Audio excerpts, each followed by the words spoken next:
Nobody in Caldwell Creek talked about the auction at Miner's Flat the way they talked about other things. Not openly, not proudly. It happened in the kind of silence that towns keep when they know something is wrong, but no one wants to be the first to say so.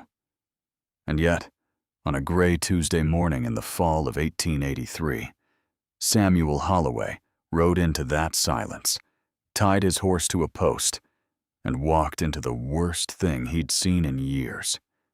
What he did next took less than 10 seconds. But what it cost him was exactly $1.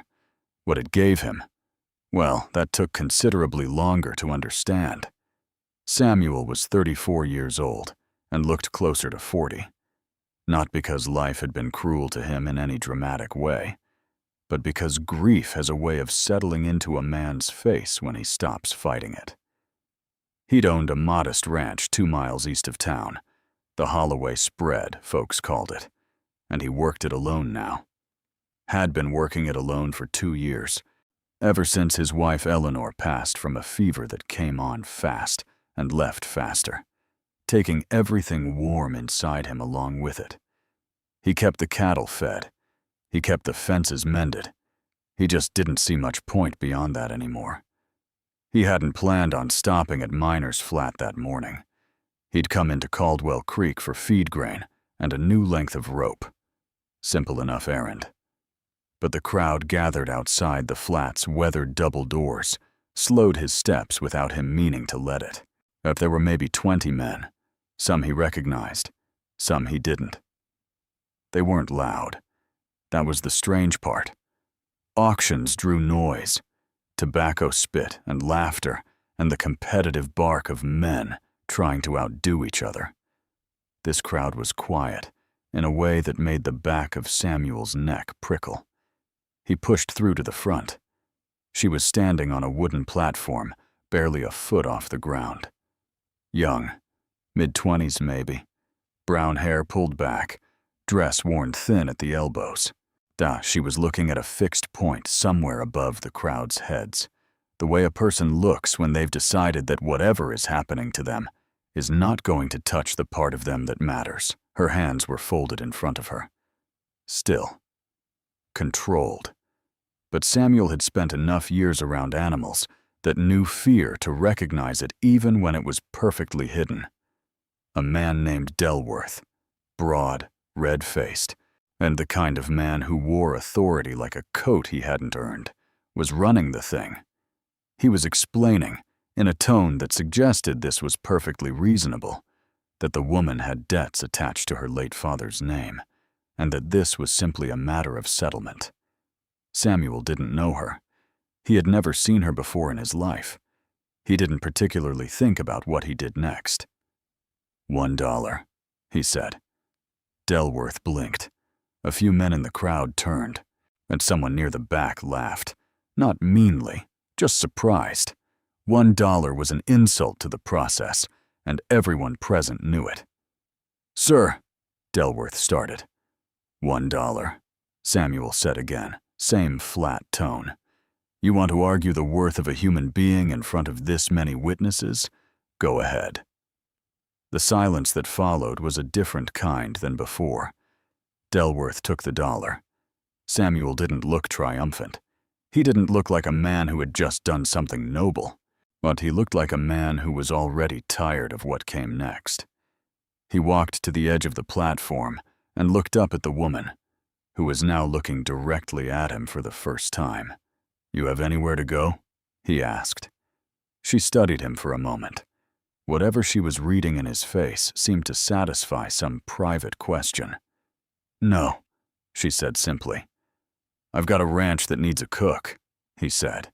"Separate room. Fair wages once I figure out what fair is. You can leave whenever you want." He said it like he was offering her a job, because that was exactly what he meant it to be. Her name was Lily Westland, and she told him so on the ride back to the Holloway Spread, seated across from him on the wagon bench with a small cloth bag between her feet that held everything she owned. She didn't say thank you. He didn't seem to expect it.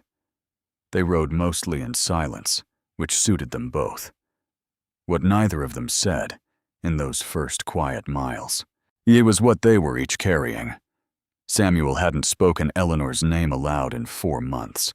And Lily had a story of her own that she had no intention of sharing with a stranger who bought her for $1, no matter how steady his eyes were. But the ranch was coming into view now, sitting low against the afternoon sky, and something about it, the smallness of it, maybe, or the way it looked like it was waiting, made Lily's folded hands loosen just slightly in her lap. She didn't know why. She would think about that later. The first week was practical. Nothing more. Lily learned where Samuel kept the flour, the salt, the cast-iron pan that hung slightly crooked on its hook by the stove. She learned that he took his coffee black and didn't want conversation with it. She learned that he left before sunrise and came back when the light was gone, and that he ate whatever she put in front of him, without complaint or compliment, at which she decided was neither rudeness nor gratitude, just habit. She was careful not to read too much into anything. Samuel, for his part, was careful too, though he couldn't have said what exactly he was being careful about. He'd told himself this was a practical arrangement. The ranch needed tending inside while he tended it outside. That was all.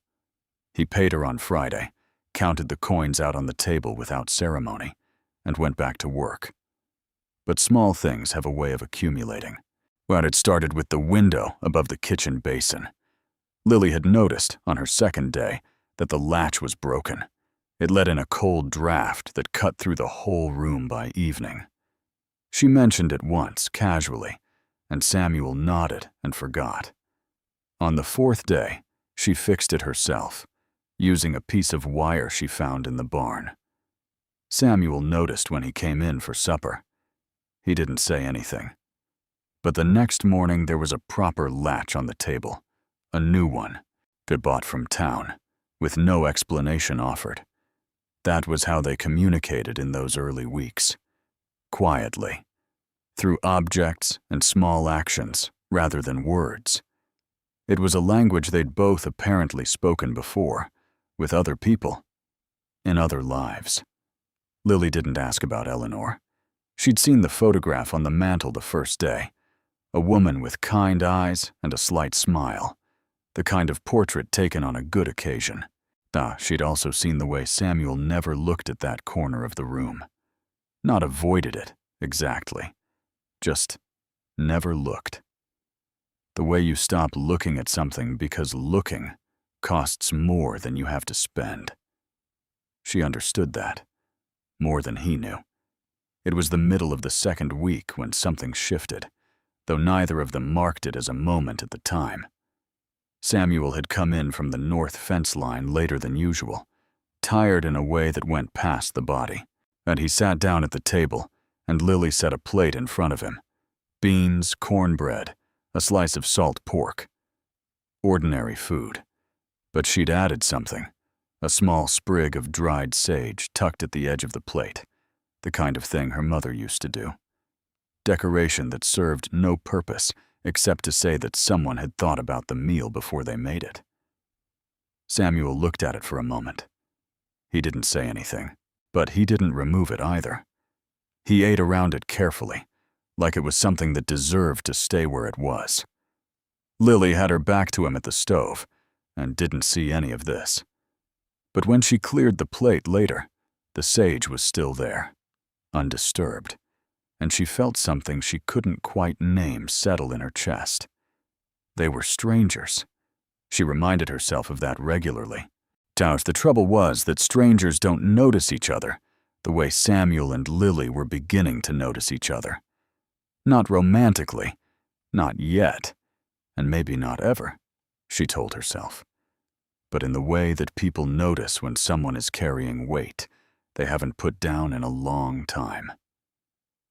She saw it in the way he repaired things. There was a methodical patience to the way Samuel worked. Fence posts, leather straps, yet the broken spoke on the wagon wheel that spoke of a man who had learned to fix everything around him because there was one thing he hadn't been able to fix. She recognized that particular kind of industry. She'd practiced it herself. It was on a Sunday afternoon, about 3 weeks in, that Lily's own carefully kept silence began to show its first crack. She had gone out to the small garden patch on the south side of the house, more weeds than garden, really, intending to clear it out. Yeah, and she'd been working for maybe an hour when she found, half buried under a tangle of dead vines, a woman's gardening glove. Just one. Small, the leather soft from use. She held it for a moment, and without meaning to, she thought of her own mother's hands. She sat down on the ground right there in the dirt and didn't move for a while. She didn't cry. She hadn't cried in a long time and wasn't sure she remembered how. She just sat with the feeling, which was its own kind of grief. The dry, a quiet kind that has no tears left but hasn't finished with you yet. She didn't hear Samuel come around the corner of the house. He stopped when he saw her, took in the glove in her hands, said nothing for a moment. Then he sat down on the low garden wall a few feet away, not close enough to intrude, and pulled out the short piece of fence wire he'd been working on, and just stayed there, working quietly, present without pressing. They stayed like that for nearly 20 minutes. When neither of them spoke, neither of them needed to. But when Lily finally stood and brushed the dirt from her skirt, she glanced at him once, quickly, like she hadn't meant to, and Samuel was already looking somewhere else, like he'd known she'd need that. That evening, for the first time, Lily asked him a question that had nothing to do with the ranch. What was she like? She said. Quietly, not pushing, just offering him the door if he wanted to walk through it. Samuel was quiet for a long moment, long enough that Lily thought he wasn't going to answer. Then he said, "She laughed at things I didn't think were funny, made me see why they were." He didn't say anything else, and Lily didn't ask anything else, but something had moved in that kitchen, in that quiet. Something that had been still for a very long time, and neither of them was quite sure what to do about that. The days that followed that Sunday had a different quality to them. Nothing dramatic, nothing declared, just a subtle shift in the air between them, the way a room changes when someone finally opens a window that's been stuck shut for too long. Samuel started coming in for the midday meal instead of eating in the field. He told himself it was because October had turned cold and the barn offered poor shelter from the wind. That was partly true, but not entirely, and somewhere underneath all his practicality, he knew it. Lily didn't comment on the change. She simply set 2 plates instead of 1. They talked about small things at first. The north pasture, whether the well needed new rope, a raccoon that had been getting into the grain shed and outsmarting every trap Samuel laid for it. Lily suggested moving the bait. Samuel said that wouldn't work. The next morning the trap had the raccoon in it, and Lily said nothing at all about being right, which somehow made Samuel almost smile, the closest his face had come to it in longer than he could remember. Almost. The smile didn't quite arrive, but the space where it might have lived was there now, and that was something. It was during the 3rd week of October that Lily's past came back in a way she hadn't prepared for. She had ridden into Caldwell Creek with Samuel to pick up supplies, the first time she'd been back in town since the morning at Miner's flat. But she kept her eyes forward and her chin level, the way she'd learned to carry herself in rooms where people had already decided what she was worth. A few people stared. She had expected that. What she hadn't expected was the woman who stopped directly in front of her outside the dry goods store. Her name was Frances Delworth, the wife of the man who had run the auction. She was a handsome woman, older, with careful eyes that took in everything and gave back very little. And she looked at Lily the way some women look at other women they've already categorized, with a kind of detached assessment that carried its own particular sting. "Miss Westland," she said. "Mrs. Delworth," Lily replied. A pause, the kind that has weight in it. "I want you to know," Frances said, lowering her voice slightly, "that what happened was not something I approved of. My husband makes decisions I am not always consulted on." Lily studied her, but there was something genuine in the woman's discomfort, and something else too. The particular guilt of a person who saw something wrong happening and said nothing at the time. "I know that," Lily said simply. Not warmly, but not unkindly either. Frances nodded once, tightly, and moved on. Samuel had been inside the store during the exchange. When he came out and found Lily standing very still on the boardwalk, he didn't ask what had happened. He just handed her one of the packages to carry, and they walked back to the wagon together. But halfway there, he said quietly, "You handled whatever that was well." Lily glanced at him. "You watched?" "Part of it." She looked ahead again. She felt guilty. "Probably. Guilt that comes after doesn't fix much," Lily said. Samuel was quiet for a moment. "No," he agreed, "but it's better than none at all." It was a small thing to say, but Lily turned it over in her mind on the ride home. It's the way you turn over a coin that looks ordinary until the light hits it right. That evening, she told him something she hadn't told anyone in Caldwell Creek. She told him about her father, not the debt, not the circumstances that had led to Miner's Flat, but the man himself. Walter Westland, who had been charming and careless in equal measure, who had loved his daughter in the distracted way of a man who loved many things and committed to none of them, but who had borrowed money from people who didn't lend it gently, and who had died before the bill came due, leaving Lily to find out what her inheritance actually was. She told it plainly, without self-pity, the way people tell stories they've already made a kind of peace with, even if the peace is imperfect. Samuel listened. He didn't offer comfort that wasn't asked for. He didn't tell her it wasn't her fault, because she already knew that, and didn't need him to hand it back to her. He just listened, and when she finished, he said, "Your father sounds like a man who was easier to love from a distance." Lily looked at him sharply, not because he was wrong, but because he was so precisely right that it startled her. "Yes," she said quietly. "That's exactly what he was." They sat with that for a while. The fire was low, and the wind was picking up outside, and the kitchen felt very small and very warm, the way places do when the weather turns serious beyond their walls. And then Samuel did something he hadn't done in 2 years. He got up, walked to the mantel, and picked up Eleanor's photograph.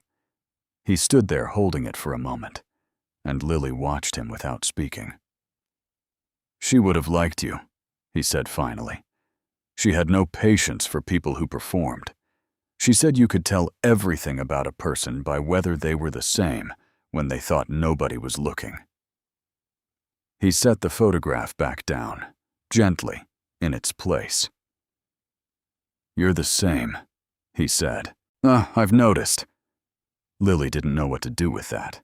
She wasn't sure she was supposed to do anything with it. So she said, "She sounds like she was worth missing." Samuel turned from the mantel. His face did something complicated that he didn't try to hide. "She was," he said. It was the most honest thing Lily had heard a man say in a long time. She thought about it for days afterward. November arrived with hard frosts and shorter days, and the kind of work that leaves no room for much else. Samuel fixed the barn roof before the first real cold hit. Lily put up preserves and dried what remained of the struggling garden. They moved around each other with an ease that had developed so gradually neither of them could have pointed to when it started. But things unsaid have a way of making themselves known eventually. It was a Friday evening when Lily came in from the garden to find Samuel sitting at the table with 2 cups of coffee already poured, hers with the small amount of honey she'd started using because it was the only indulgence she'd allowed herself. He'd noticed that weeks ago without being asked, had started adding it without making anything of it. She sat down across from him. They drank their coffee. And outside, the frost was settling on the ground, and the last of the evening light was going thin and pale at the window. "I've been thinking," Samuel said finally, looking at his cup. Lily waited. "This arrangement," he paused, chose words carefully the way a man does when words don't come easily to him. "It doesn't have to stay an arrangement. If you wanted something more permanent, not because of obligation, just—" He stopped, looked up at her. "It's because I think this house has been better with you in it, and I think you know that." Lily held his gaze for a moment. She thought about Miner's flat, about Francis Delworth's belated guilt, about a single gardening glove in the dirt and a man who had sat nearby without asking anything, about a sprig of sage left untouched on a plate, about all the small, quiet ways a person can tell you who they are before they ever say a word about it. "I'm not going anywhere," she said. What, it wasn't a grand declaration. It didn't need to be. Samuel nodded once, the way he nodded when something was settled and didn't need further discussion. But his hands, wrapped around his coffee cup, relaxed in a way Lily had never seen them relax before. They finished their coffee as the last light left the window, and the house, which had been quiet for 2 long years, felt for the first time like it was simply at rest.